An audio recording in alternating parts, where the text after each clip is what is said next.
பொள்ளாச்சி குமரநகர் பகுதியில் ஈஷாக் என்பவருக்கு சொந்தமான மொத்த பழ வியாபார கடையில் பயங்கர தீ விபத்து. பல லட்சம் மதிப்புள்ள பழங்கள் தீயில் கருகியது. பொள்ளாச்சி குமரநகர் பகுதியை சார்ந்த ஈஷாக் இவர் மொத்த வியாபார பழக்கடை வைத்து 10 ஆண்டுகளாக நடத்தி வருகிறார். தர்பூசணி, ஆப்பிள், மாதுளை உள்ளிட்ட பழ வகையான பல வகைகள் இருப்பு வைத்து கடைகளுக்கு அனுப்பி வருவது வழக்கம். இந்த நிலையில் பிற்பகல் திடீரென பழக்கடை தீப்பிடித்து எரிந்தது. பழங்களை அடுக்கி வைத்திருந்த பிளாஸ்டிக் ட்ரேகளிலும் தீப்பற்றி எரிந்ததால் அப்பகுதி முழுவதும் புகை மூட்டம் சூழ்ந்தது. பின் அங்கு குடியிருப்பு வாசிகள், பொதுமக்கள் திரண்டதால் பெரும் பரபரப்பு ஏற்பட்டது. பின்னர் அங்கிருந்த தீயணைப்பு வீரர்கள் தீயை அணைக்கும் முயற்சியில் ஈடுபட்டனர்.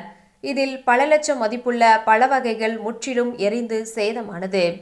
பின் பழக்கடையில் பொருத்தப்பட்டிருந்த குளிர்சாதன பெட்டியிலும் மின்கசிவு ஏற்பட்டு தீ விபத்து ஏற்பட்டு இருக்கலாம் என்ற முதற்கட்ட விசாரணையில் தெரியவந்துள்ளது. இந்த சம்பவம் குறித்து மேற்கு காவல் நிலைய போலீசார் வழக்கு பதிவு செய்து விசாரணை மேற்கொண்டு வருகின்றனர். குமரநகர் குடியிருப்பு பகுதியில் ஏற்பட்ட இந்த தீ விபத்தால் குமரநகர் பகுதி முழுவதும் கரும்புகை மூட்டமாக காணப்பட்டது. பொதுமக்களுக்கு மூச்சு திணறல், கண் எரிச்சல் போன்றவை ஏற்படலாம் என பாதுகாப்பு கருதி ஆம்புலன்ஸ் வாகனங்கள் தயார் நிலையில் வைக்கப்பட்டன.